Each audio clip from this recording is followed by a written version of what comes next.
RDC est une et indivisible. De la population et de tout le monde, c'est qu'il faut tout arrêter pour faire face à cette situation. Et que nous ferons de cette terre richement bénie un réel havre de paix, de prospérité et de progrès social.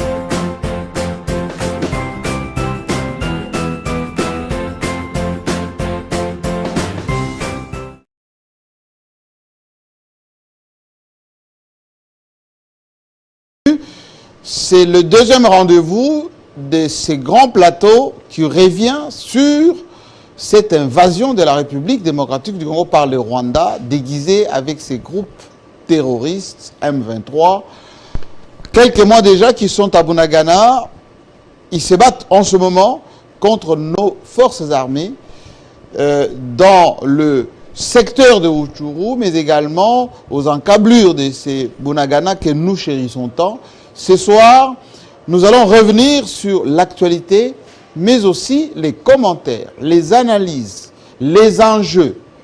Bien évidemment, le soutien à nos forces armées, mais également l'explication de ce qui se passe, parce qu'effectivement, le Congo, comme nous l'avons dit la fois dernière, doit être désormais défendu par ses propres citoyens, son élite, ses grands journalistes, ses médias, ses intellectuels. Et surtout, on doit expliquer à l'opinion qu'est-ce qui se passe en réalité avec la communauté internationale. Est-ce que aujourd'hui nous sommes encore avec la MONUSCO à nos côtés? Est-ce que les organisations de la sous-région sont toujours à nos côtés? Qui joue franc jeu avec nous? Voilà des questions, et vous vous posez ces questions, vous, chez vous, pour savoir sur quel pied on doit danser désormais. Avec moi, sur ce plateau, naturellement, des grandes signatures que vous avez appréciées durant la grande édition de la fois passée, il y a quelques jours à peine. Vous nous avez demandé de rééditer donc cette possibilité de réflexion. Aujourd'hui, nous sommes là et nous avons été rejoints par d'autres sommités de la presse de ce pays. Je commence par ceux qui étaient là la fois passée. Willy Kalengai. Bonsoir Jean-Marie Kassamba. Marcel Ngoïngoï. Bonsoir. Et Jérôme Sekana. Bonsoir JMK. Et nous avons la chance ce soir d'avoir l'éditorialiste le plus prisé, pour ne pas dire le plus pertinent de notre métier ici, José Naouej. Bienvenue. Le philosophe. Bonsoir Jean-Marie. En tout cas, vos éditos, unanimement salués, et surtout tout le monde s'arrache ces éditos qui sont d'une pertinence exceptionnelle. Nous avons la chance de vous avoir ce soir. Et enfin, nous avons notre centrale d'information, un grand journaliste économique, autrefois correspondant des médias dits internationaux, l'un des responsables en tout cas. Bienvenue Bakomania. Bonsoir Jean-Marie. Bienvenue. Alors, comme j'avais dit la fois passée, cette émission, elle est d'abord patriotique. Elle est aussi pour éclairer l'opinion. Willy Kalengai, l'émission que nous avons faite il y a quelques jours à peine, l'opinion a salué la pertinence des analyses, et surtout, on était avant-gardiste un tout petit peu. Parce que l'évolution de la situation aujourd'hui nous donne que le Rwanda, ceux qui se cachent derrière le Rwanda, aujourd'hui, montent en puissance. Parfois dans une distraction quelquefois condamnable de certains de nos compatriotes. Où est-ce qu'on en est finalement avec cette communauté dite internationale et de la sous-région? Merci Jean-Marie de nous associer encore à ces devoirs. Et ce n'est pas peu de dire patriotique, parce que nous sommes responsables. Responsables de ce que nous savons et responsables de ce que nous devons. Aujourd'hui, la situation sur le terrain, elle est ce qu'elle est. Nous n'allons pas entrer dans les secrets militaires. Nous avons dit la fois passée, nous laissons à notre armée d'avoir la réponse militaire nécessaire, mais nous avons une réponse médiatique, il faut informer l'opinion publique. Le Congo a été trahi et je voudrais rapidement expliquer pourquoi. Parce que votre question porte sur la communauté internationale qui aujourd'hui est en train de nous regarder parce que le Rwanda a mis toutes ses forces dans le combat d'aujourd'hui. C'est pas toute l'armée rwandaise qui est descendue presque vers Rutshuru parce que ils doivent Vous dites toute l'armée rwandaise? Presque toute l'armée rwandaise, ils doivent jouer de toutes leurs forces. Le va-tout pour nous asphyxier là-bas et peut-être jouer une carte plus importante. Rééditer ce qui s'est passé en 2012, hein, parce que le Rwanda est arrivé avec les mêmes M23 jusqu'à Goma, et cette posture d'arriver à Goma, vous savez, c'est quand même un point névralgique, a poussé évidemment aux négociations. Donc le Rwanda veut absolument être dans une posture de négociation pour être entendu par le gouvernement congolais. Le gouvernement congolais qui avait déjà dit qu'il ne négociera pas avec les terroristes, parce que les Rwandais n'ayant pas reconnu sa présence officiellement dans le combat, ne peut pas venir demander une négociation. Nous sommes donc dans les conditions de réédition de ce qui s'est passé en 2012 et qui va être consacré en 2013 par l'accord cadre d'Addis Abeba. Il faut donc que l'opinion sache que nous sommes bel et bien dans la prolongation, dans la dérive de cet accord. En 2012, après que les M23 soient retirés de Goma, la communauté internationale a organisé une réflexion profonde qui a abouti à ce qu'on a appelé l'accord d'Addis Abeba. Cet accord signé le 23 février 2013 réunissait 12 États qui ont signé et accompagnés de la communauté internationale par les Nations Unies, par l'Union africaine, l'Union européenne, la Belgique, la France, l'Afrique du Sud et d'autres pays. Et tous ces gens ont signé. Ont signé cet accord. Et cet accord stipulé, et c'est ça que l'opinion doit savoir. L'accord, quand vous le lisez, l'accord dit cet accord va revitaliser la communauté économique des Grands Lacs pour une coopération économique. En langage plus clair, qu'est-ce que ça veut dire? Ça veut dire en réalité, le Congo doit jouer son rôle de pourvoyeuse des ressources à cette communauté, à cette sous-région. C'est clair dans l'accord, il fallait, vous voulez qu'on fasse la guerre, on ne va pas faire la guerre, mais vous donnez-nous les moyens d'accéder à vos richesses.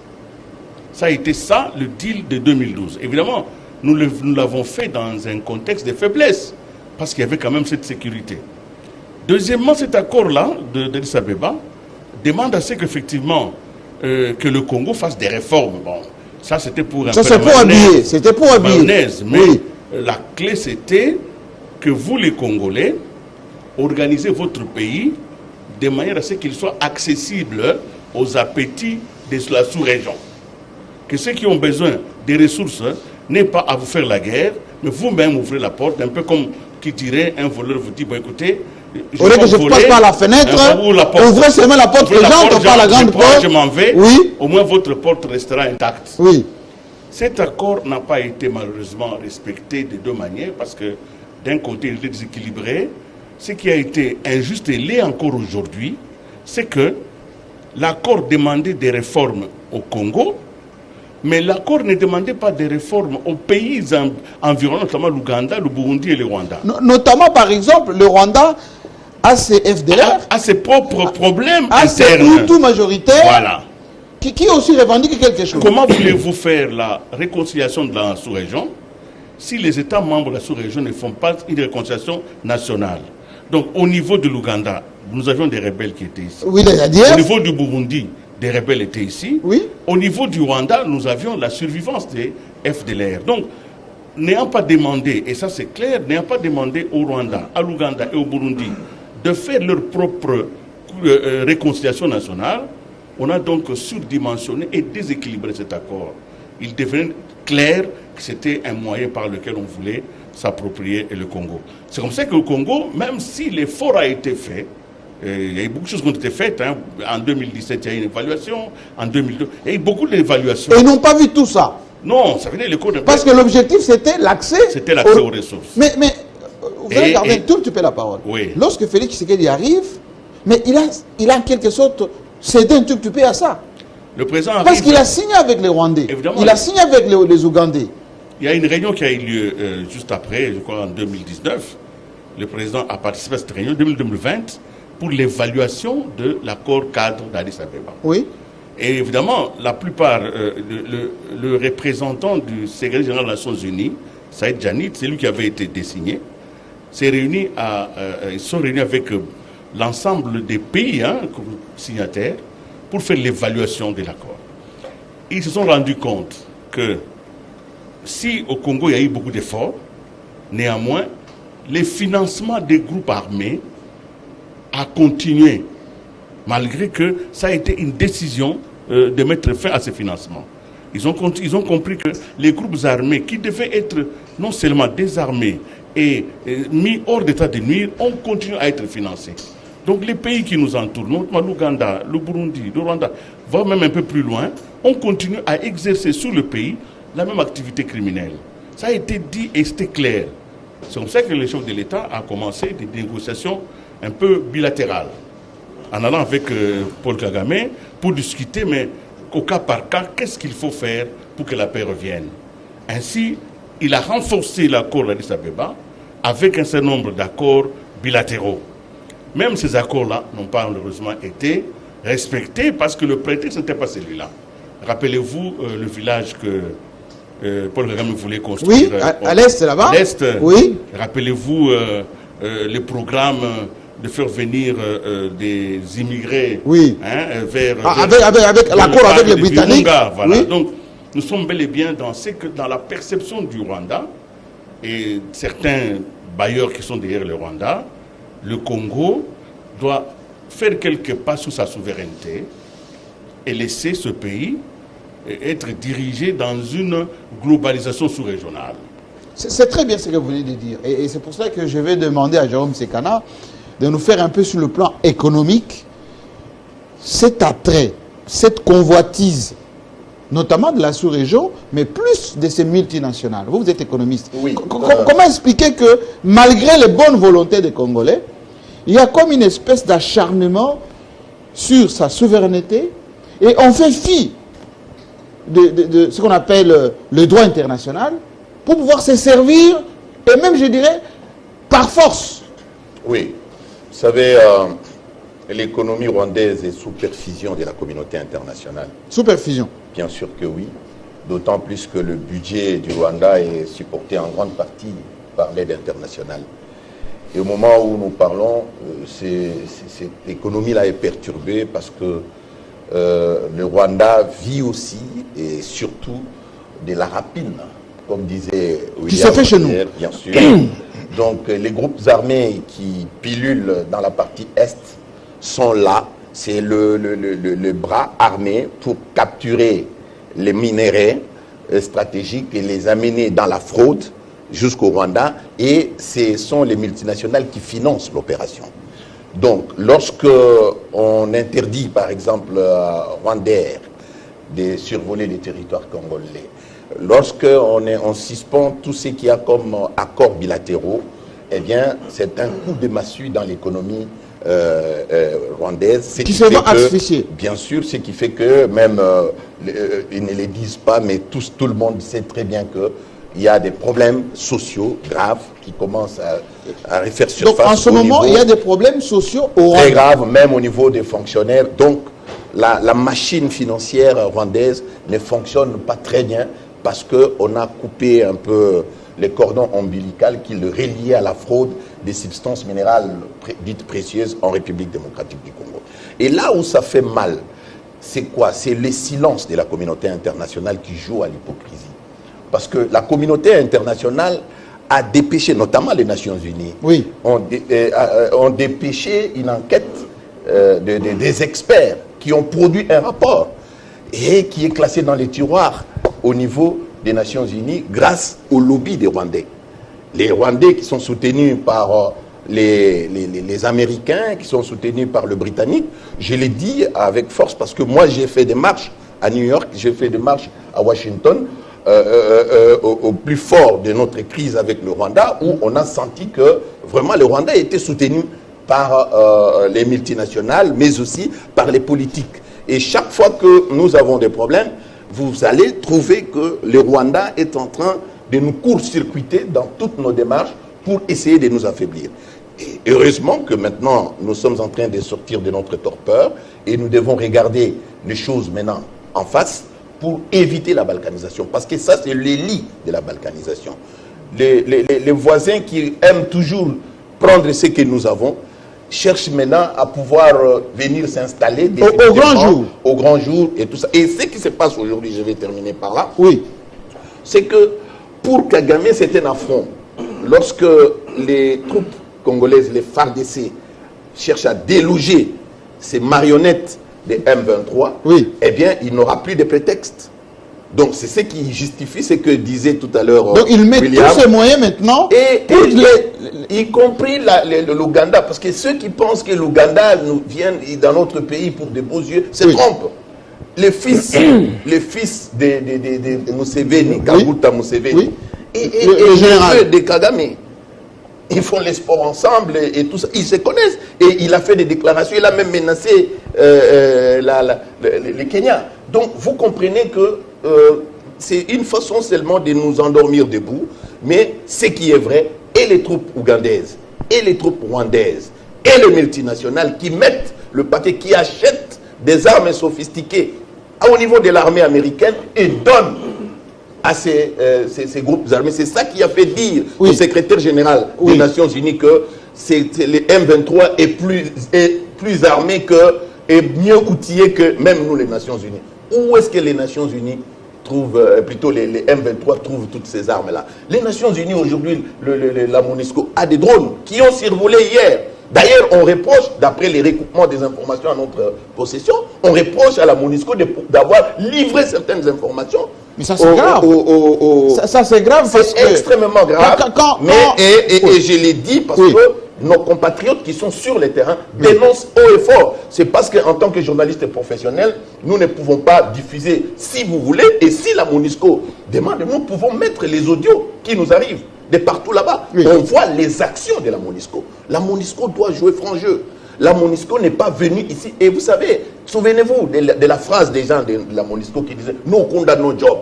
C'est-à-dire, s'il n'y a pas de Kunda, donc on n'aura pas moyen de résister, de rester, et surtout qu'ils sont à la porte de sortie. Donc nous devons, je pense que c'est le cas de le dire en bon français, il y a péril en la demeure. Et je voudrais que les autorités qui nous suivent ce soir puissent même rectifier encore la mise en place qui a été faite dernièrement au niveau de l'armée, parce qu'il y a encore des trahisons. Il y a encore des trahisons. Alors je vais demander à José Naouech, parce que lui, quand il fait des éditos, on sent une dose de patriotisme. On sent une responsabilisation des Congolais. Aujourd'hui, que Kagame ne se cache plus. Jérôme Sekana l'a dit, il est un peu asphyxié maintenant économiquement, politiquement, il ne peut plus dire qu'il y a des FDLR chez nous, parce que le président Tshisekedi l'a dit aux Nations Unies, ces FDLR sont où, ils sont combien, ils ont attaqué le territoire rwandais quand. Ils visent quoi? Casser les morales des Congolais pour montrer que votre armée ne vaut pas grand-chose, ou bien tout simplement pousser, comme l'a dit Willy, à ces négociations, parce que Goma serait pris et on serait en position de faiblesse. Oui, merci Jean-Marie. Je voudrais, avant de répondre plus précisément à cette question, restituer à mon goût le sujet que j'appelle le vrai sujet. Oui. Willy a parlé du front médiatique qui nous concerne. Mais ce front médiatique a ceci de particulier qu'il est transversal. J'entends par là que notre rôle, c'est non seulement le rôle de rendre compte de ce qui se passe, mais en plus de mettre cela en perspective, de manière, justement, vous avez touché le mot, à maintenir en éveil la conscience patriotique. Parce que l'équation devant laquelle nous sommes, devant laquelle nous, l'équation qui est devant nous, c'est une équation qui interroge notre patriotisme au sens profond du terme. C'est quoi cette guerre? Parce que nous ne voulons pas nommer les choses. Or, un bon philosophe qui a dit à mal nommer les choses, vous connaissez la suite, il faut nommer les choses. Nous ne sommes pas dans une guerre stricto sensu entre le Rwanda et nous, ou entre l'Ouganda et nous. Nous sommes dans le prolongement de ce que j'ai dit toujours, la conception que les puissances majeures, les puissances ex-coloniales, les puissances capitalistes ont du Congo. C'est ça le sujet ici. Notre place dans cet environnement international. Dans cet environnement international.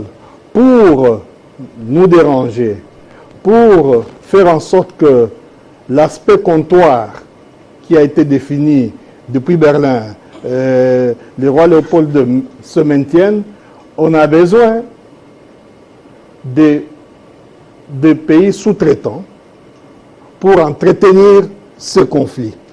Et donc le conflit qui nous intéresse, ce n'est pas que seulement le Rwanda, ce n'est pas que seulement l'Ouganda, ça c'est des vitrines que nous voyons. Et sur le terrain, il y a le M23 qui n'est pas différent du CNDP. C'est des succédanés qui ont commencé avec le RCD. On peut continuer jusqu'aujourd'hui. Oui. Donc, c'était important de situer les cadres. Et la réponse par rapport à ça, cette réponse sera patriotique, le nous patriotique, ou ne sera pas.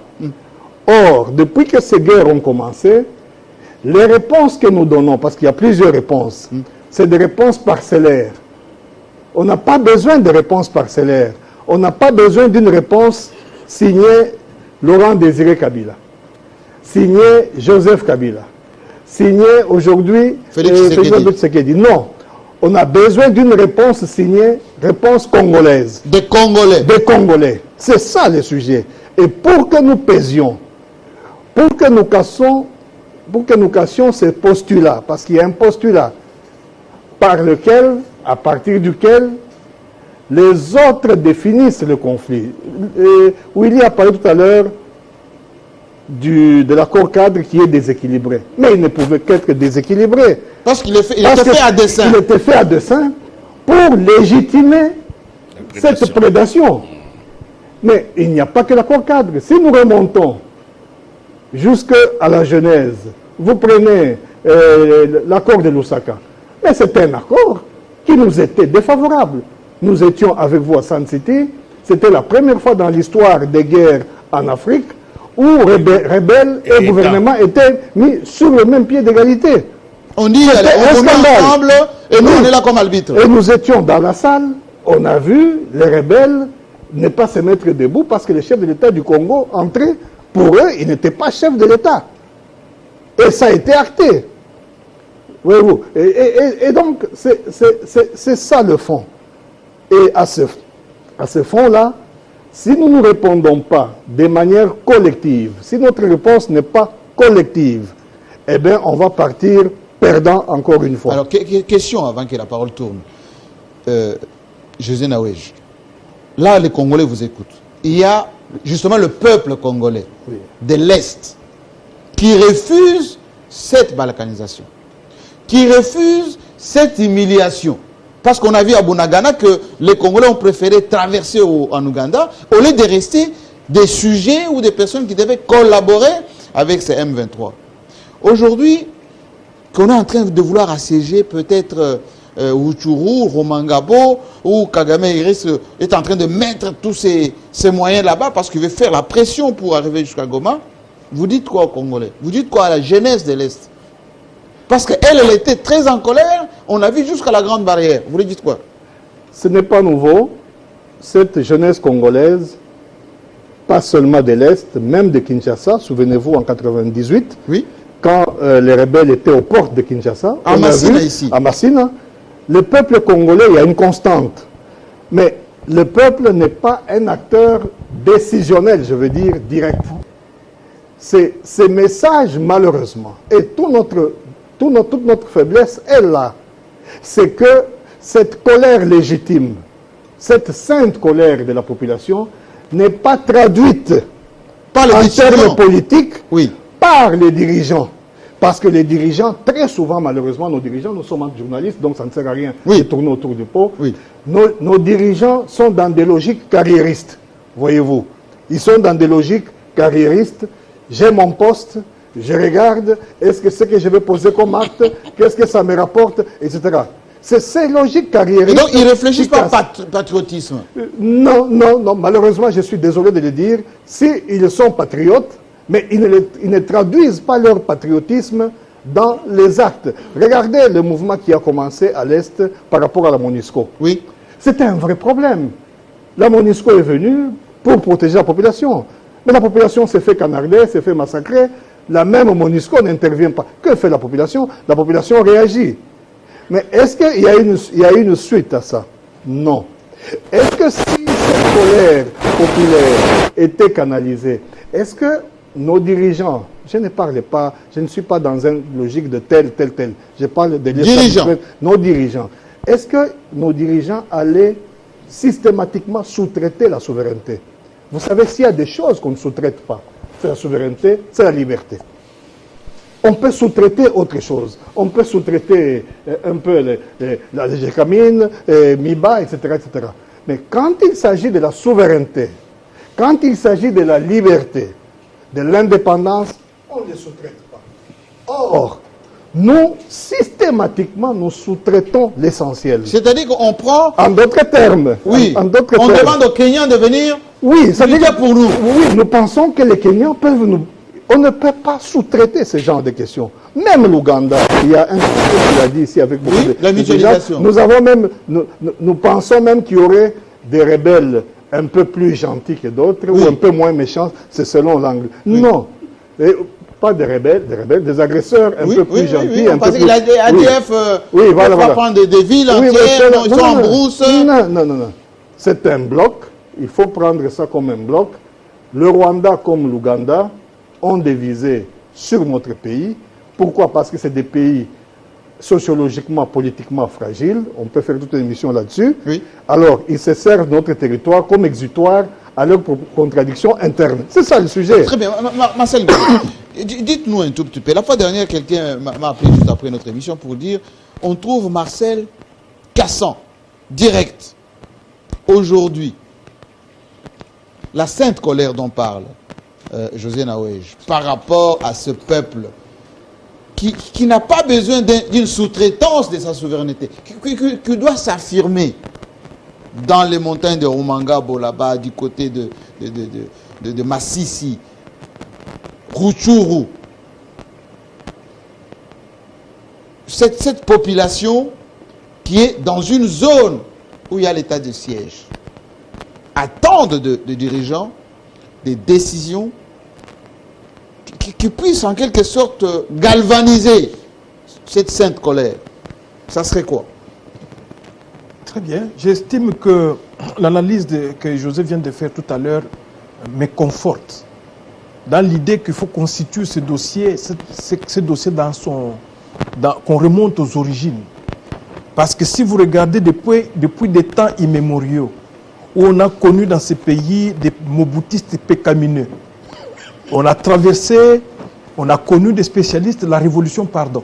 Oui. On a atteint les colombes, qui ont accompagné pendant longtemps Joseph Kabila. Et aujourd'hui, nous avons quelques apprentis sorciers qui, d'une manière ou d'une autre, entourent et essayent de joncher le chemin de Tshisekedi en la berlificotant avec cette histoire de corruption, de détournement d'argent, alors qu'il y a la guerre à l'Est.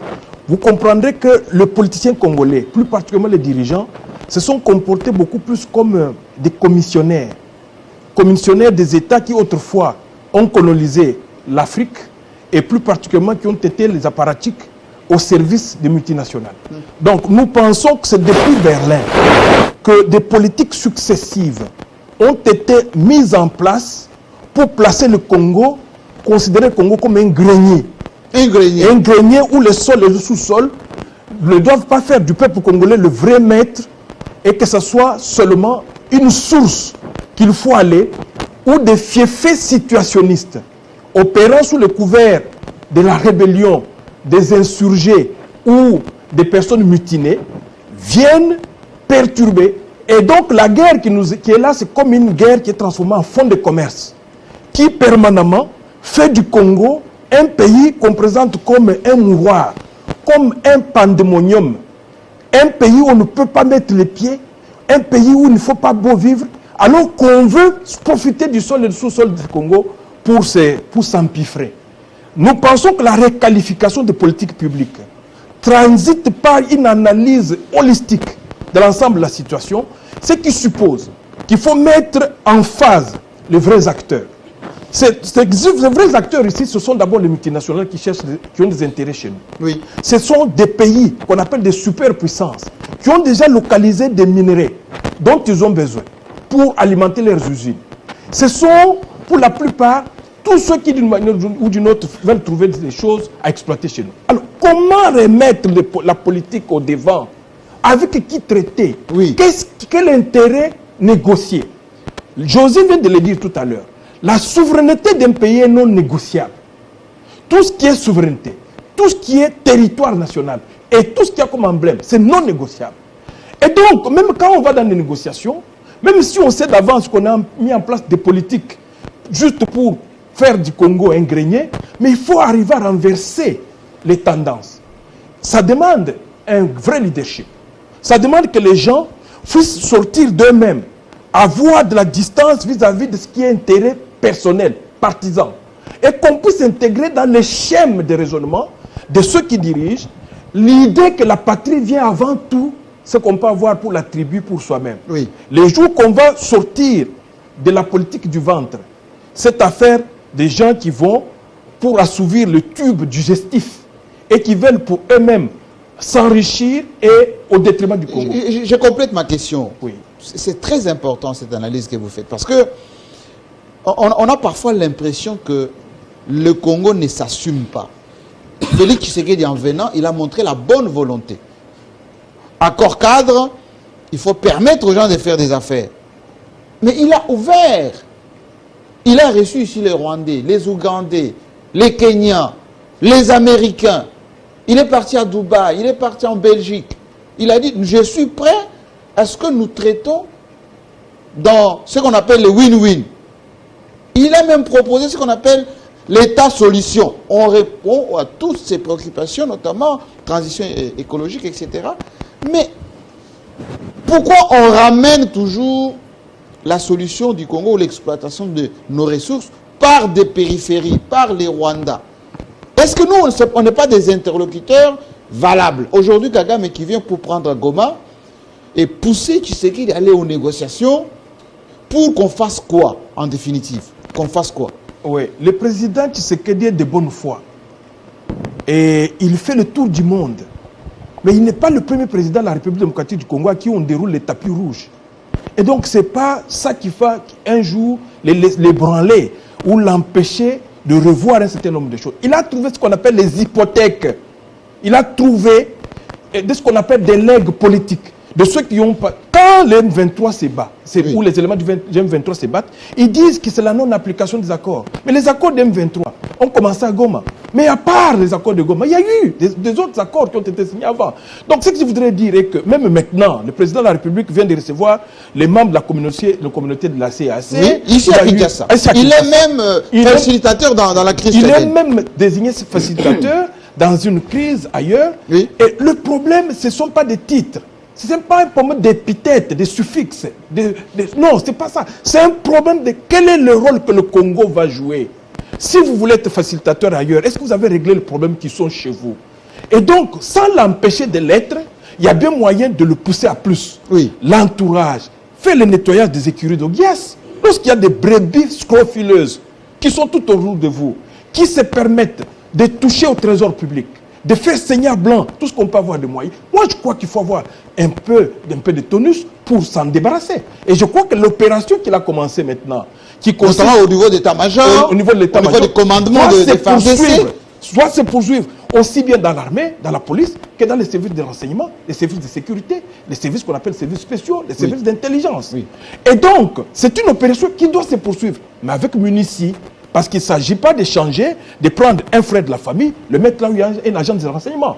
Donc il faut y travailler méticuleusement. La deuxième chose, c'est que ce n'est pas la multiplicité des voyages, mais c'est l'objet de ces voyages. Donc on peut, on peut aller à Londres, transiter par Accra, aller au Nigeria, oui, mais si on n'a pas, ou en Tanzanie, si on n'a pas compris pourquoi on se déplace, et donc on fera stable tous les accords qui ont été signés par les anciens présidents, et qu'ils revoient avec les interlocuteurs qui sont valables. Et j'aimerais évoquer ici la réunion qui a eu ce mercredi aux Nations Unies, oui, où les Nations Unies préconisent le dialogue à tous les niveaux. Et donc, combien de temps faudra-t-il mettre à refuser de regarder tous les interlocuteurs en face, de façon qu'on puisse, avec eux, voir comment rationaliser les actes. Merci beaucoup. Bienvenue, Bakoumania. Est-ce que Félix Tshisekedi a été blousé? Lui-même, il a dit aux Nations Unies, on a abusé de ma bonne foi.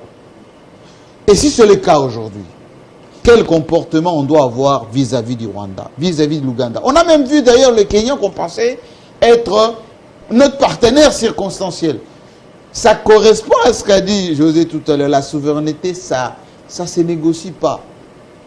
Aussitôt que nos FARDC ont commencé à attaquer, le Kenya a retiré ses troupes, a retiré ses officiers. Ça veut dire que, finalement, on est seul. Willy l'avait dit dans la première émission, on est aujourd'hui livrés à nous-mêmes. Guterres nous a dit, les Nations Unies n'ont pas les moyens. Macky Sall n'a pas fait une condamnation claire, lui qui dirige l'Union africaine. Macron, même les États-Unis n'ont pas expressément, j'ai vu une dépêche ce soir, je ne sais pas si elle est vraie ou pas, où on dit le M23 doit quitter, etc. C'était hier. Oui, mais ça, ce sont les déclarations. Là où il y a une évolution hier aux Nations Unies. En quelque sorte de principe. Est-ce que, allez, cette confiance que le président Tshisekedi avait dans la sous-région, est-ce qu'elle est, allez, épuisée? Et si c'est le cas, qu'est-ce qu'on doit faire maintenant, nous, Congolais? Mais écoutez, à entendre tout ce qui s'est dit autour de cette table, on a l'impression que rien ne s'est fait. Par contre, il y a des choses qui se font. Le président Tshisekedi est inscrit dans une logique, dans une stratégie qui consiste à livrer à l'opinion publique, tant interne qu'internationale, à livrer le Rwanda dans ses moindres recoins. Lorsque le président de la République facilite la signature d'un accord sur l'exploitation de l'or, une raffinerie est même installée à Kigali et une société congolaise offre l'exclusivité de l'importation au Rwanda, c'est dans une stratégie bien réfléchie. C'est-à-dire? Oui, c'est bien réfléchi. C'est une stratégie qui consiste à démontrer de manière indiscutable qu'en face, il y a la mauvaise foi. C'est ce que Tshisekedi a fait avec ces différents accords. Lorsqu'on accepte que Rwandais atterrissent au Congo, transportent les Congolais, aient une part des trafics en République démocratique du Congo, c'est pour démontrer à la face du monde que nous sommes disposés à travailler avec tout le monde. Ce qui n'a peut-être pas existé avant. Et ce qui a permis également des avancées. On ne peut pas présenter tout en noir. Lorsque les États-Unis, en plein Conseil de sécurité, nomment le Rwanda, ça n'a jamais existé avant. C'est parce que les faits sont tellement avérés que les représentants des Nations Unies, devant le Conseil de sécurité, demandent aux forces rwandaises de quitter le sol congolais. Mais ça n'a pas empêché Kagame de masser ses troupes. Ça ne l'empêche pas de nous narguer avec un déguisement M23. Ça n'empêche pas non plus le Congolais de continuer à travailler sur le front diplomatique pour démontrer davantage que le Rwanda est de mauvaise foi. Le temps diplomatique n'est pas le temps journalistique. Et Tshisekedi est en train de travailler avec le temps diplomatique. C'est rare que l'on voie le président congolais aller à Londres, voir le roi, discuter avec le Premier ministre et très clairement condamner le Rwanda à Londres. Mais quand tout le monde sait que les anglo-saxons, notamment la Grande-Bretagne, qui a même signé avec le Rwanda pour nous importer des gens, pas qui vont habiter au Rwanda, mais qui vont venir chez nous ici, ça c'est de un. Et de deux, Kagame, tout le monde l'a dit ici, il ne roule pas pour lui seul. Les multinationales qui ont installé des usines de raffinage là-bas, ne sont que des transits. Question que je dois vous poser.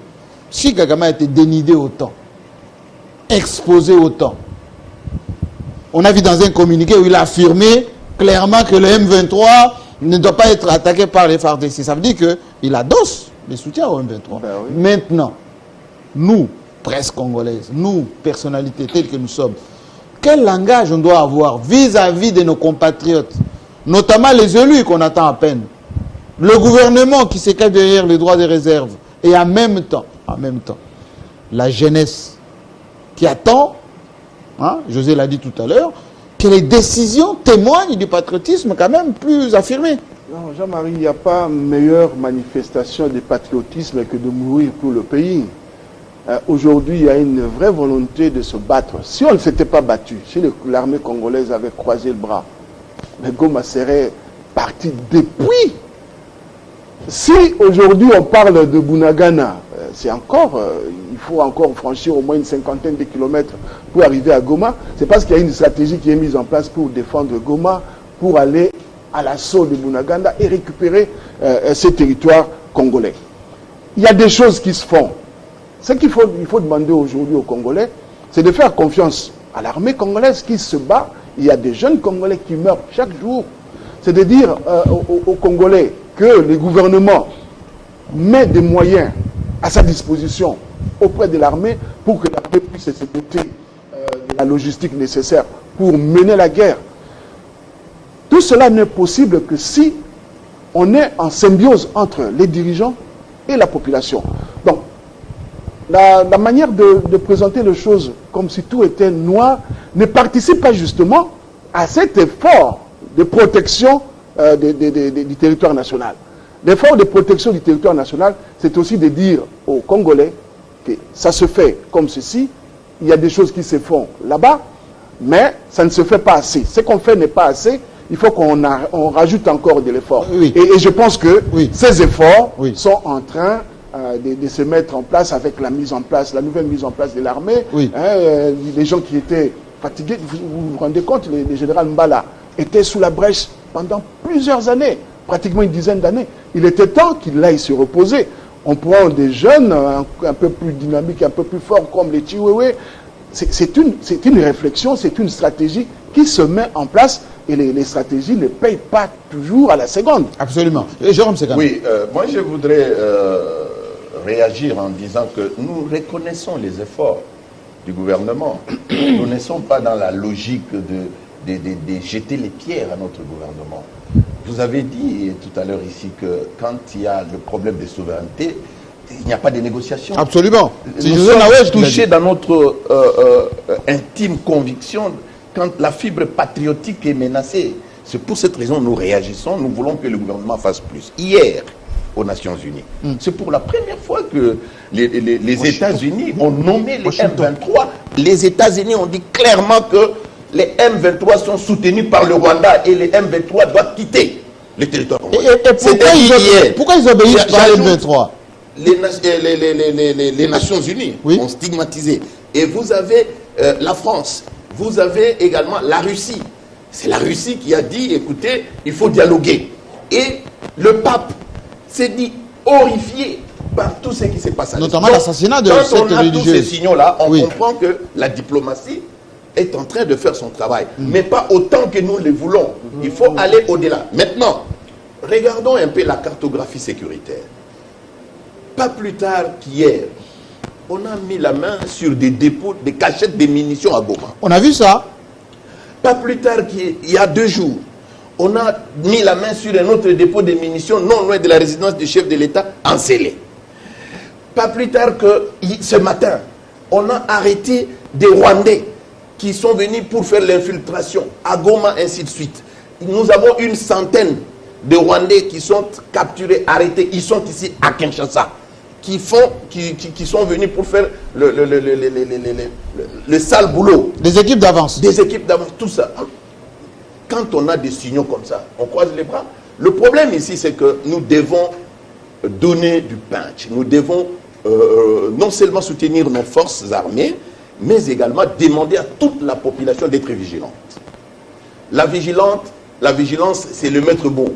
La vigilance à tous les niveaux. Parce que on a comme l'impression, même ce qui se passe à Rutshuru. Oui. À Rutshuru, on a commencé à entendre des voix, des gens qui criaient que attention, il y a trahison, il y aura ceci, avant même que l'attaque n'arrive. Donc la population est bien informée. Donc il faut maintenant faire en sorte que mettre une passerelle entre les informations que donne la population et ceux qui doivent prendre la décision. Attends. Et pour terminer, si je peux ainsi terminer, le problème que nous avons, c'est que parfois les gens pensent que la République démocratique, ce qui se passe à l'Est n'intéresse pas ce qui se passe ici. Il faut faire très attention. La preuve, on en parle. Le pays, c'est comme le corps humain. Lorsque vous êtes blessé au pied, la douleur est ressentie au niveau du cœur.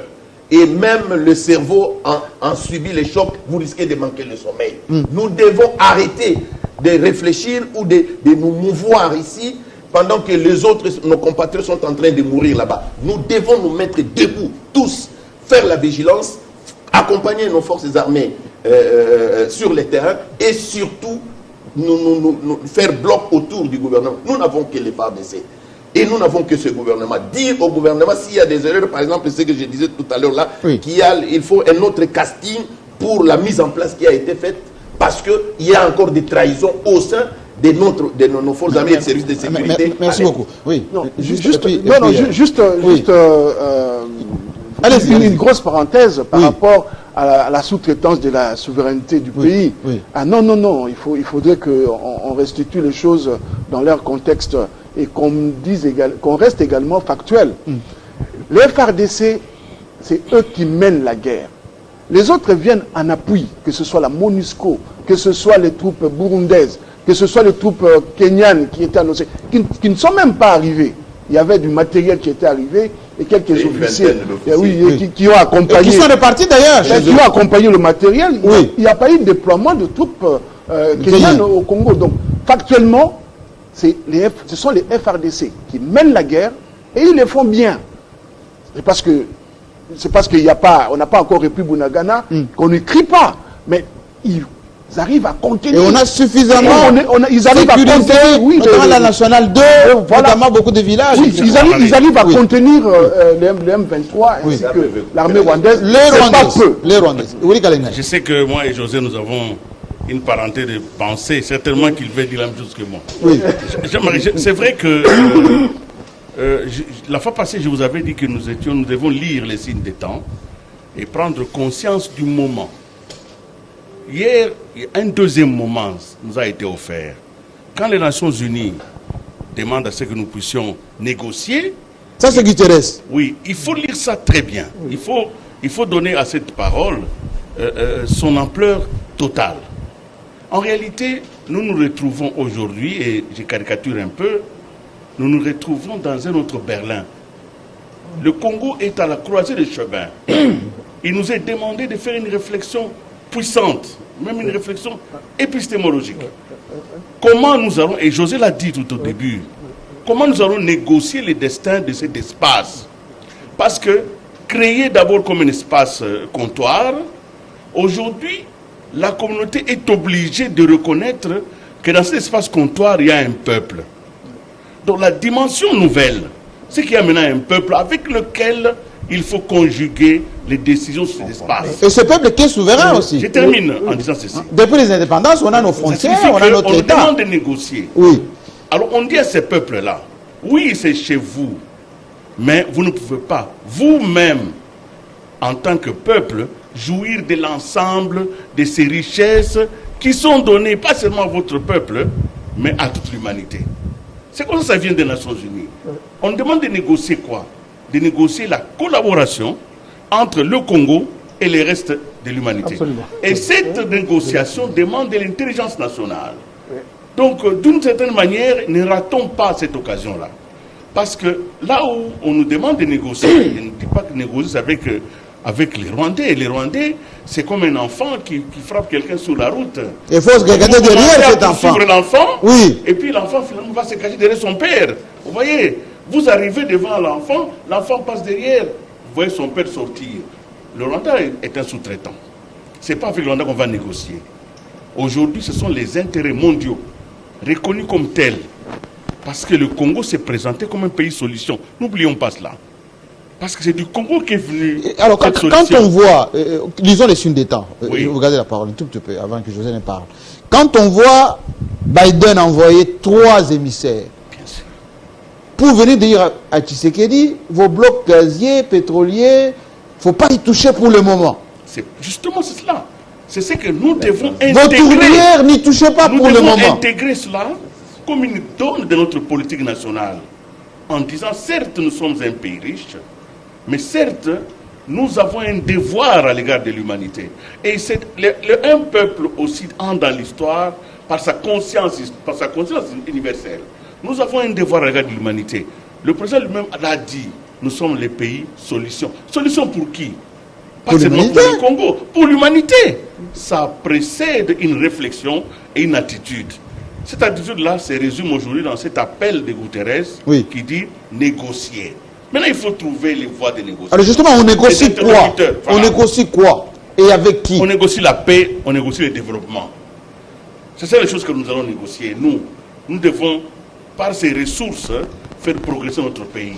Dans la sous-région, dans notre pays, un climat de paix. Et ça demande une véritable diplomatie. Je suis d'accord avec Bienvenue. Oui. Quand il dit le temps de la diplomatie, c'est le temps des grandes intelligences. C'est le temps de s'élever, pour une fois, de quitter le quotidien les domestiques, oui, voilà, comme disait Marcel. Les professions domestiques. Les tubes. Oui. Les petites rapines, les petits détournements des tranches, les appartements. Non. Aujourd'hui, et José l'a dit clairement, cette crise nous frappe comme nation. Ça nous frappe comme peuple.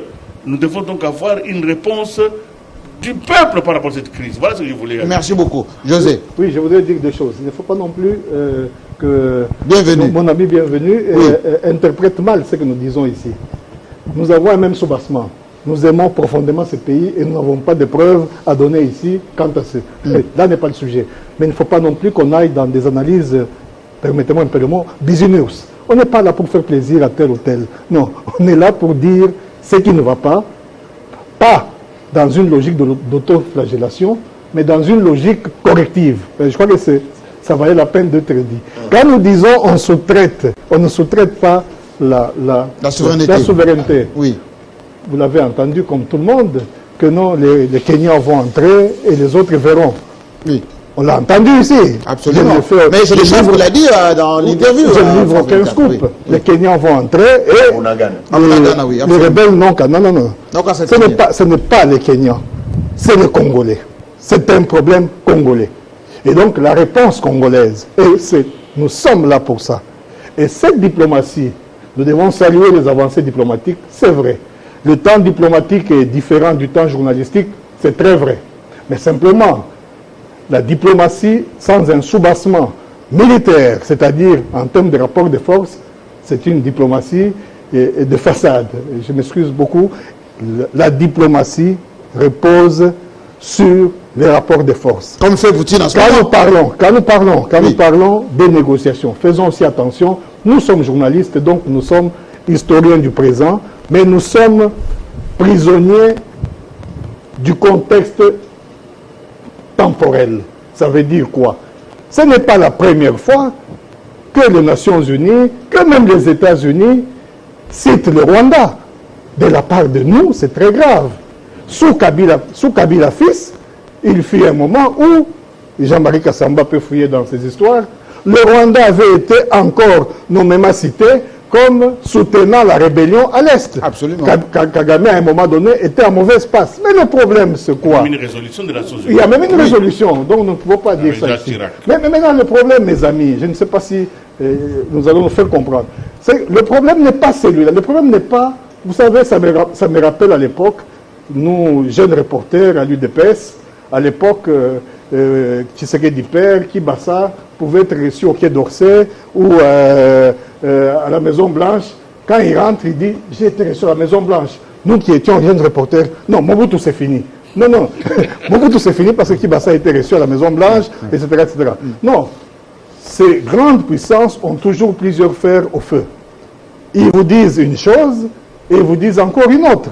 Le problème n'est pas celui-là. Le problème, c'est notre capacité collective à inverser le cours des choses.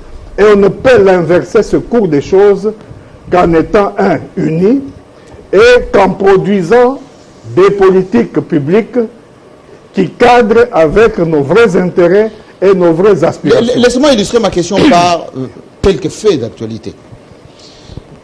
On s'est un peu équipé quelque part, on ne dit pas où, avec quelques aéronefs, hélicoptères notamment. On nous dit, les États-Unis sont inquiets que les FARDC puissent s'approvisionner avec des hélicoptères russes. À un moment donné, nos FARDC étaient vraiment en offensive. On attend quelques bruits. Non, il faut un cessez-le-feu. On a dit que chacun doit être sur ses positions. Et d'ailleurs, les Kenyans vont être en tampon nos relations avec les Nations Unies, notamment la MONUSCO. On a vu la MONUSCO en position de faiblesse, pour ne pas dire des négociations avec les étudiants, avec les forces vives, avec la presse, parce qu'elle était attaquée, cette MONUSCO. Oui, maintenant, la difficulté... Mais le calme s'installe là depuis, oui, maintenant, la difficulté... depuis un mois. Non, Kassamba, oui. Je crois que je dois le dire dans toutes les langues possibles. Oui. Notre faiblesse collective, nous, comme État, comme dirigeants, comme gouvernement, oui, c'est croire qu'on peut résoudre ces problèmes, déconnecter de la force que constitue la population, pour parler comme tout le monde. On ne peut pas résoudre ces problèmes de manière isolée, c'est-à-dire, nous voyons le front médiatique. Oui. Le front médiatique n'a de l'intérêt que si il est combiné avec d'autres fronts. La diplomatie, c'est exactement la même chose. Vous ne pouvez pas, dans un problème où on vous impose, la question qui nous est posée aujourd'hui, c'est quoi? C'est une question de rapport de force. Oui. Aujourd'hui, notre État, on ne peut pas y revenir, est faible. Dire qu'il est faible ne veut pas dire que c'est la personne qui est à la tête qui le rend faible. Pour plusieurs raisons, l'État est faible, pour le moment. Il ne le sera pas toujours.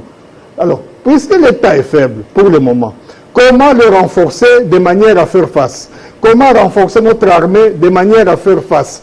Parce que c'est quand nous, structurellement, nous devenons forts, que notre voix porte. Parce que les agendas des autres, méfions-nous des agendas des autres. Quand les autres nous poussent à des négociations, mais quel est le sens qu'ils mettent dans le mot négociation? Et on va négocier quoi? Et avec qui? Parce que les mêmes causes produisent les mêmes effets. Nous sommes en train de parler comme si on n'a jamais négocié dans ce pays. Mais on a négocié combien de fois? Mais ces négociations ont mené à quoi? Pourquoi ces négociations n'ont pas mené à grand-chose? Parce que précisément, nous négocions sans avoir les moyens de faire respecter les résultats de ces négociations-là. Moi, je vais vous donner un petit exemple, et je vais juste la parole après à Marcel.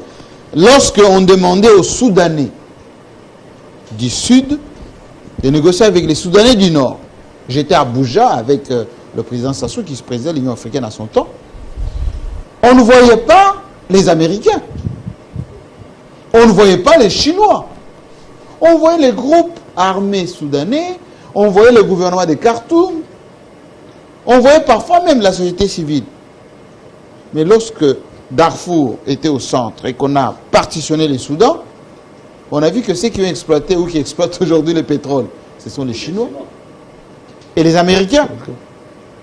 Et au Soudan du Nord, on continue à se tuer jusqu'ici. On est en train de manipuler encore la population pour en finir avec les militaires. Marcel. Oui, je suis en train de penser à 2-3 choses. La première chose, c'est que le président de la République, Félix-Antoine Tshisekedi Tshilombo, du haut de la tribune des Nations Unies, a crié haut et fort que le Congo a manifesté jusqu'ici sa bonne foi, son esprit d'ouverture, pour parler avec les voisins. Et il a rappelé les péripéties de ce qu'il a fourni comme effort en allant à Nairobi, en allant à Rwanda, et en cherchant même à réactiver la commission mixte entre la République démocratique du Congo et le Rwanda.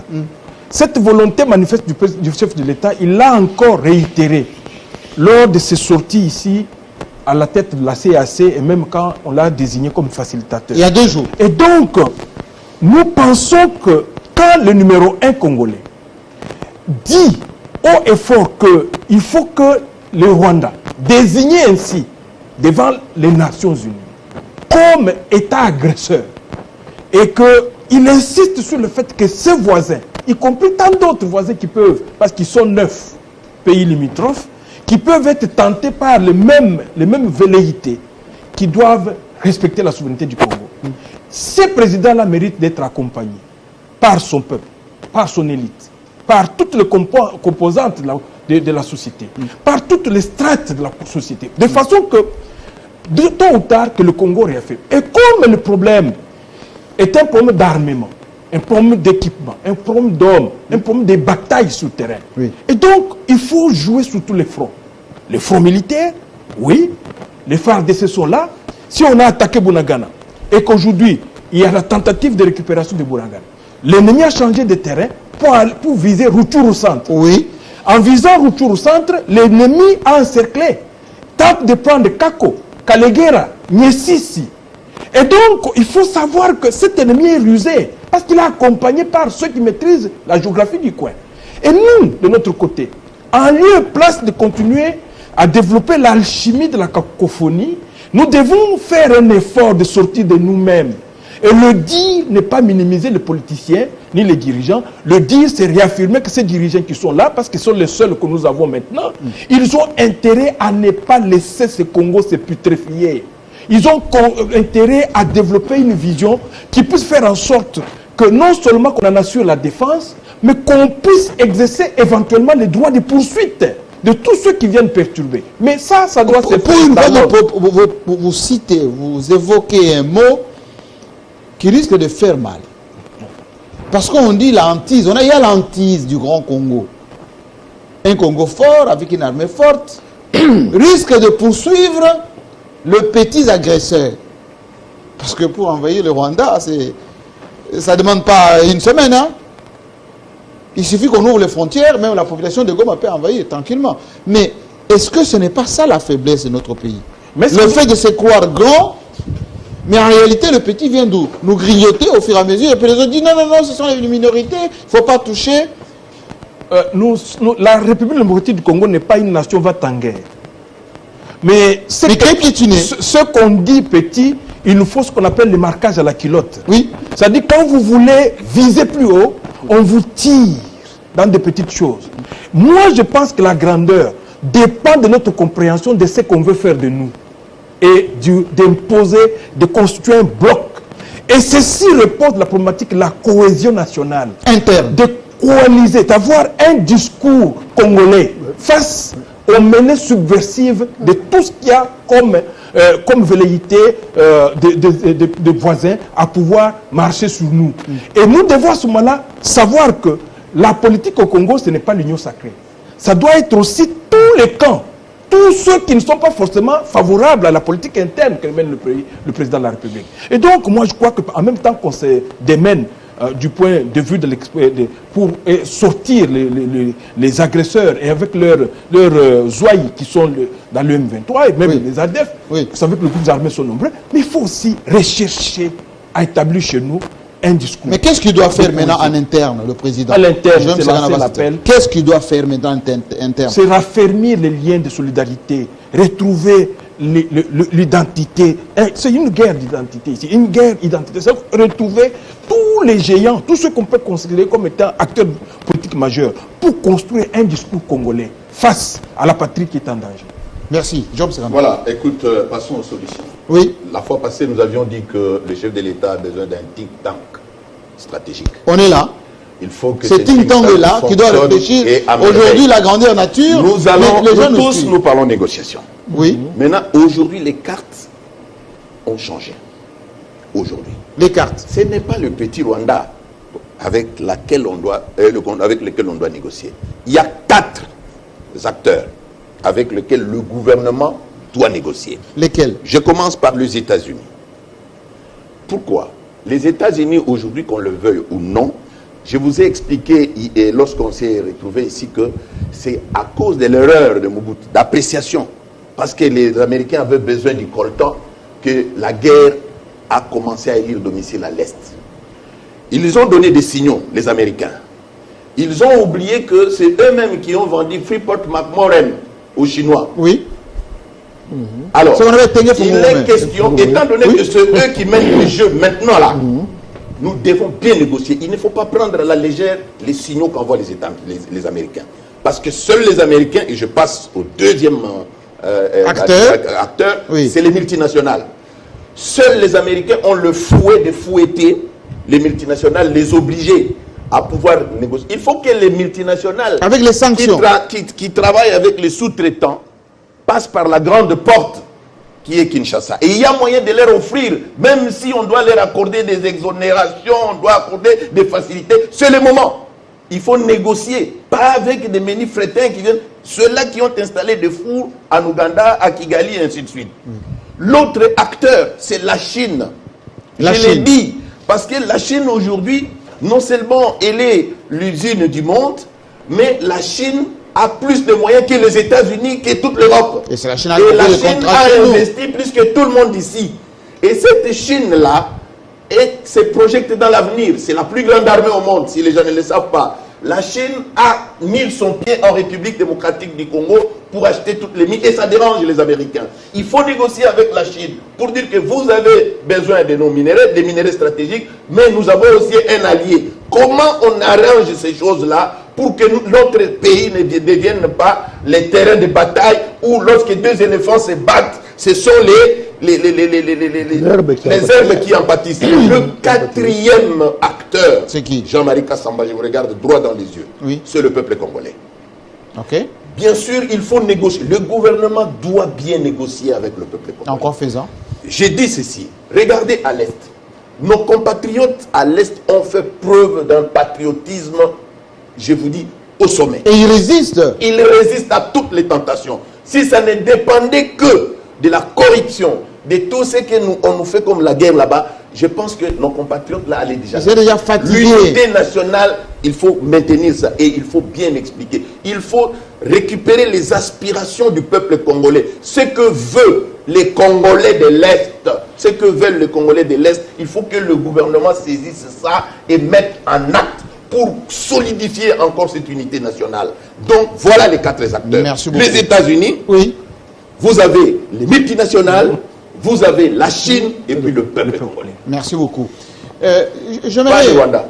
J'aimerais qu'on puisse, parce qu'on s'amène vers la fin de cette émission qui sera rediffusée longuement, poser cette question des moyens. Oui. Des moyens. Bienvenue. On a mobilisé des moyens. Pour une fois, on a évoqué des dizaines de milliards de dollars. On a dit le gouvernement, ses assignations ont été atteintes. On respire, le trésor public respire. Qu'est-ce qui nous attend pour équiper au maximum nos FARDC, pour donner aux moyens, en quelque sorte, aux services de renseignement, les services d'intelligence, les moyens technologiques, les moyens financiers, les moyens humains qui peuvent aussi infiltrer ces pays de la sous-région pour qu'on soit sécurisé sur les attaques qu'on peut avoir en quelque sorte. Parce que là, on a dit qu'on a des infiltrés ici, il y a des fours qu'on arrête. Mais une centaine déjà. Pourquoi le gouvernement ne lâche pas ses moyens? Ben non, il y a un plan qui a été adopté publiquement, rendu public, permettez-moi de le dire ainsi. Ça existe aujourd'hui, tout le monde le sait. L'armée a droit à 1 milliard de dollars pour sa modernisation. Ce qui ne s'est jamais fait. Ça, il faut le reconnaître. On était dans des difficultés réelles. Sous Mobutu, la fin de Mobutu, Laurent Désiré Kabila, Joseph Kabila, on était dans des difficultés réelles comme État et on ne pouvait pas relancer l'armée, reformer l'armée à la dimension de ce pays. Ne l'oubliez pas. C'est comme si on a l'impression que le pays là, c'est seulement Bunagana. Mais en Ituri, les FARDC sont en guerre. Dans les territoires de Béni, les FARDC sont en guerre. Vers le Ouélé, les FARDC font face au Mbororo, etc. À Kouamout ici, les FARDC sont encore... C'est une armée qui est pratiquement dans un pays continent. Mais ceux qui ont des velléités d'occupation immédiate, ce sont les Rwandais. Regardez l'activisme exacerbé. Non, ils publient même des communiqués pour nous dénigrer publiquement. Non, Jean-Marie, il n'y a pas que le Rwandais. Le gouvernement de la République ne gère pas la République par rapport aux Rwandais. Le gouvernement de la République gère l'ensemble de la République. Tous les problèmes de la République. On ne va pas prendre les 200 000, 300 000 militaires congolais, les renvoyer tous à Bunagana. Ce n'est pas jouable. Nous avons 9 voisins, nous avons 9 problèmes sécuritaires. Et le gouvernement tient compte de tout cela. C'est dire que le milliard de dollars qui sera régulièrement versé à l'armée congolaise, au FARDC, vont permettre à ce que dans 3, 4, 5 ans, on puisse réellement défendre les frontières nationales. Il fallait commencer quelque part. Des choses ont été faites les 18 dernières années. L'armée était classée parmi les 10 sur le continent. Mais les choses se font également actuellement. Et il faut qu'on monte en puissance. Et avec le milliard de dollars, je suis Est-ce que convaincu. présentement, allez, je vais être direct, est-ce que Kagame a peur de nous, là, maintenant? En tout cas, moi je n'ai pas de doute possible. Paul Kagame a peur. Parce que sur le plan diplomatique, on est en train de défaire, de détricoter sa stratégie. Et sur le plan militaire, il trouve de la résistance.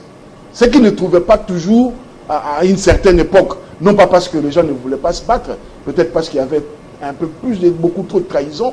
Mais aujourd'hui, il y a des trahisons, mais à une dimension qui n'est pas celle de mais médiatiquement, est-ce qu'aujourd'hui, allez, cette stratégie qu'on a mise en place, elle va se pérenniser, ça on peut rassurer ceux qui nous suivent.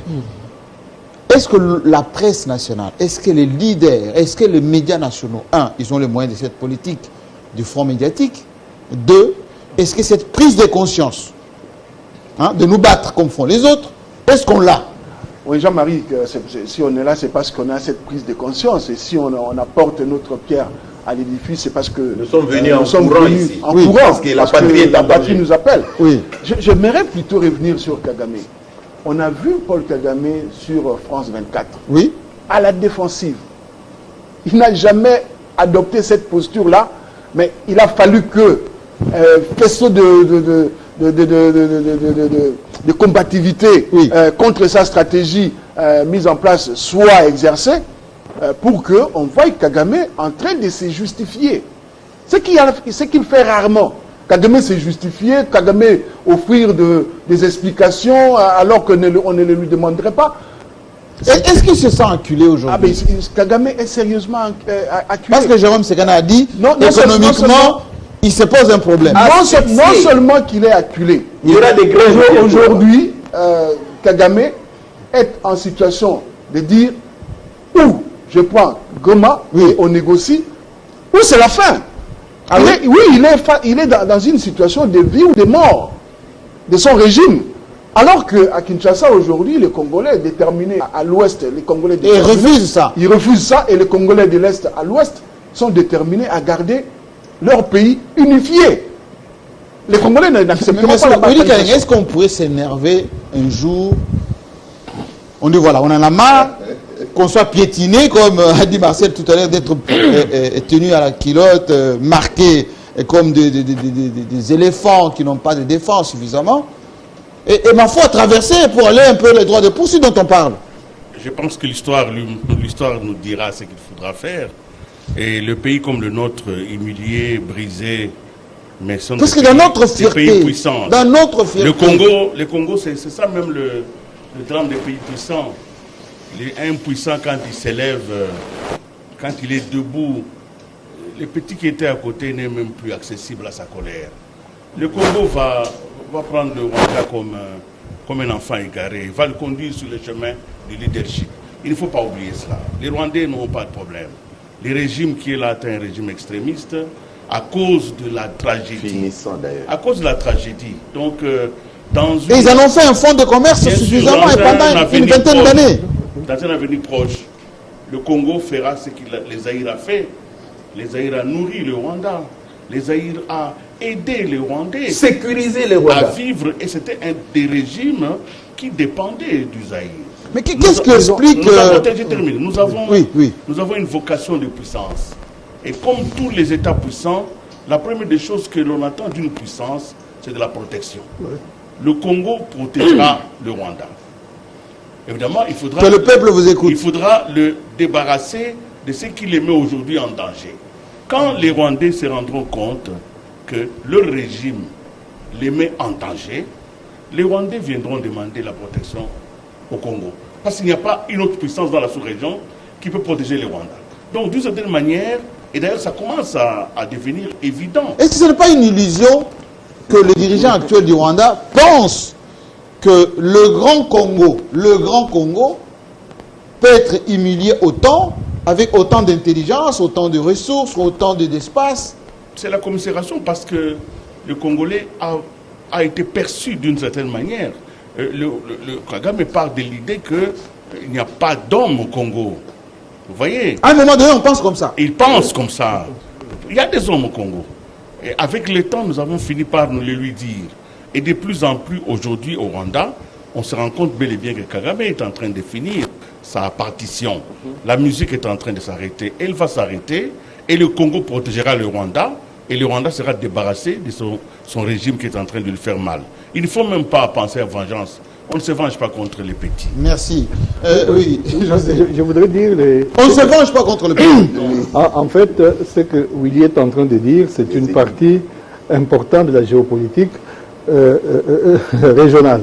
Disons, avec Napoléon dit la politique, Bonaparte bien sûr, le grand, la politique de chaque État est dans sa géographie.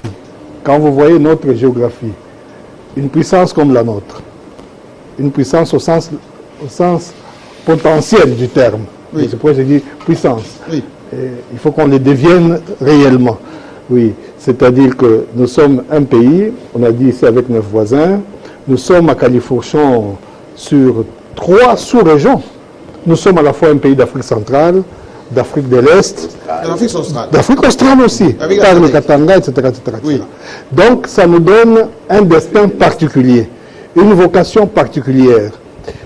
Mobutu, à son temps, aidé par la configuration géopolitique de l'époque, à savoir l'Est-Ouest, il a su tirer profit du fait que les Occidentaux les sous-traitaient. Vous voyez que la sous-traitance ne date pas d'aujourd'hui. Oui. Les Occidentaux les sous-traitaient comme rempart à l'avancée du communisme. Et l'intelligence stratégique de Mobutu, c'était de capter ce soutien-là pour s'imposer naturellement. Et faire une puissance sous-régionale. Oui, mais malheureusement, les structures étatiques n'ont pas suivi. Mobutu a fait exactement comme Kagame dont on parle, parce que très souvent quand nous parlons du Rwanda, ici il faut traduire le régime Kagame. Oui. Ce n'est pas le Rwanda comme pays. Malheureusement, la vision de Mobutu était égocentrique. C'était tourné sur lui-même, pas sur les intérêts du pays. Sinon, cette puissance lui aurait survécu. Vous avez vu, quand il est parti, quand il a été poignardé dans le dos, tout s'est écroulé comme un château de cartes. Mais là, le défi, je voulais conclure. Le défi qui nous impose aujourd'hui, le défi que nous impose la conjoncture d'aujourd'hui, ce n'est pas tant d'épiloguer sur la fin prochaine de Kagame. Kagame passera. Ce n'est pas ça le sujet. Le sujet est à l'interne. C'est notre capacité à nous structurer, je reviens là-dessus, à nous structurer pour ne pas reproduire les fautes d'hier. En fait, tout notre problème est l'extérieur. Le lapsus m'a failli me faire dire l'Occident. C'est pas très différent quand ça vient de ma bouche. Et l'extérieur qui nous regarde joue sur quoi? Sur le fait que nous sommes un pays où les élites ou ceux qui en tiennent lieu ne sont pas porteuses des idéaux de la base. Un pays, c'est quoi? Quand aujourd'hui les Américains se battent en Ukraine, si vous demandez à un Américain pourquoi ils sont en Ukraine, il va vous donner une réponse. Si vous demandez à un démocrate, il vous donnera la même réponse qu'un républicain. Oui, nos valeurs. Si vous demandez, voilà. Si vous demandez à un Français, de quelque bord qu'il soit, pourquoi il se bat contre Poutine, le problème n'est pas de dire qu'il a raison, il n'a pas tort, ou il a tort, mais ils savent pourquoi ils se battent là-bas. Si vous demandez à un Congolais lambda, de Goma, de Boma, de n'importe où, il va vous dire, Likamboya Mabele. Oui. Mais il faut amplifier ça. Mais le problème, c'est que c'est à notre niveau, nous les élites, que nous tenons plus compte de nos équations individuelles, ce que j'appelle de nos logiques carriéristes, que de l'intérêt général. Et en cela, nous nous comportons un peu comme Kagame. Kagame n'est pas là pour défendre les intérêts du pays, de son pays. Sinon, il aurait compris que la minorité à laquelle il appartient ne peut pas tenir longtemps dans cette position-là. Avec une majorité où tout aspire aussi à la gouvernance. Terminons, je pense que nous sommes en train d'atterrir. La paix en République démocratique du Congo est tributaire de la cohésion nationale et du patriotisme. C'est maintenant que nous devons montrer à cette patrie que nous sommes ses enfants et que nous sommes prêts à aller jusqu'au sacrifice suprême. En Et, accompagnant bien sûr, le président nos de la FARDC. République, nos FARDC et tout le monde. Nous devons retenir ceci, Jean-Marie Kassamba. Nous sommes les citoyens du pays le plus riche du monde. Avec la transition énergétique qui arrive, les États-Unis, toutes les grandes puissances ont les regards tournés ici. Alors, nous devons réfléchir, nous devons mettre en avant notre intelligence. Et c'est pourquoi j'ai parlé de ce think tank-là. Notre intelligence, montrer au monde que nous sommes capables de pouvoir gérer notre territoire. Dieu n'est pas idiot. Lui qui a voulu que nous puissions naître ici, nos ancêtres naissent ici et que nous autres, nous puissions hériter de ce territoire. Ce n'est pas parce que nous sommes bourriques, non. Il y a des Congolais, il y a des hommes ici et des femmes. Donc mettons-nous ensemble, essayons de mettre de côté tout ce qui nous divise, parlons d'une seule voix, un seul peuple, et nous allons relever. Marcel, concluons. Je suis en train de chercher à ajouter l'idée que là où on parle de Likamba Mabele, il faut ajouter aussi l'idée de Nkolo Lupango. Nkolo Lupango. Oui. Donc, les Congolais, on est chez nous. On est chez lui. Là, on parle de notre chez nous. Il est chez lui et il est attaqué. Papa Lupango. Et il doit tout faire. Parce qu'il n'a que cet espace-là, le Congo, comme unique espace pour exprimer ses talents. Vivre ou mourir. Il mourra là. Il n'a nulle part où aller parce qu'il n'a pas une autre nationalité. Et donc, c'est une question de vie ou de mort. Il est question d'accompagner les forces armées, d'accompagner les autorités, de leur donner du tonus, de les inciter à définir des bonnes publiques pour que ces pays changent. La deuxième chose, c'est que nous allons vers une année électorale l'année prochaine. Il faudra que quelque part qu'on évite qu'il y ait une symétrie entre l'objectif d'aller vers les élections et l'idée qu'il y a une épine sous les pieds liée à la guerre dans l'Est, qui empêcherait bien sûr de respecter le délai constitutionnel et d'assurer une alternance démocratique et pacifique à la tête du pays. Et donc, nous avons intérêt à développer un discours auprès de nos partenaires bi- et multilatéraux pour faire comprendre qu'il faut leur implication d'une manière ou d'une autre. Parce que si le Congo aujourd'hui est à genoux, il devient comme un géant au pied d'argile. Et donc ce Congo ne sera pas un pays solution. Et donc ce Congo, s'il est troublé, ça veut dire qu'il y a 9 pays qui seront aussi troublés. Et il faut se demander, même quand Sassou Nguesso traverse, qu'est-ce qu'il vient dire à l'oreille de Félix? De quoi il s'agit? Et quand Félix se déplace, il va ailleurs, de quoi il parle? Et donc tous ces défis-là doivent faire partie d'une sorte de package, de dossiers à présenter au monde. Ne nous promenons pas avec des bonnes intentions, les bonnes intentions, ayons chaque fois ce qu'on appelle un agenda à présenter aux autres. Ne nous présentons pas les mêmes vies. Merci beaucoup. Je rappelle que cette émission, c'est l'espace de réflexion pour une prise en charge définitive de notre idéal communicationnel, pour que notre pays se défend. Concrètement, on ne parle pas obédience. Ici, on ne parle pas obédience. Ici, on ne parle pas classe politique. Ici, on parle Congo. Vous qui êtes chez vous à la maison, vous pensez que ce qui se passe à l'Est, ça concerne les politiciens. Mais vous allez léguer quoi à vos enfants, vos petits-enfants? Regardez la Libye. Regardez le Soudan, Somalie. À un moment donné, la classe politique avait une espèce de, négligence, ou plutôt, il regardait l'intérêt, plutôt ce qui se passe dans le pays comme instant, une question qui concerne la classe politique. Mais ça les a rattrapés. Il faut qu'aujourd'hui, qu'on ne tombe pas dans ce que le Mali vit, c'est que le Burkina Faso vit, c'est que même en Centrafrique ici, ils sont en train de vivre. Nous devons nous occuper de notre pays et les éminences grises ici réfléchissent pour que nos dirigeants, Marcel l'a dit, qu'on nettoie. La diplomatie est faite avec des professionnels. La sécurité est faite avec le professionnel. Et il y en a beaucoup ici au Congo. La communication aussi. Nous allons y revenir avec force de détail. Vos contributions sont les bienvenues. Cette émission est multidiffusée et nous n'avons pas lâché un seul mètre carré de notre pays. À la fois prochaine.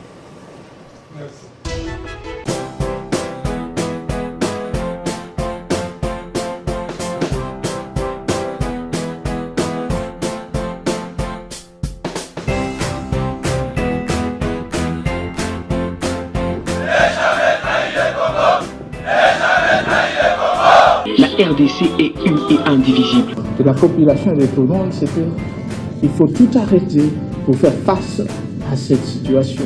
Et que nous ferons de cette terre richement bénie un réel havre de paix, de prospérité et de progrès social.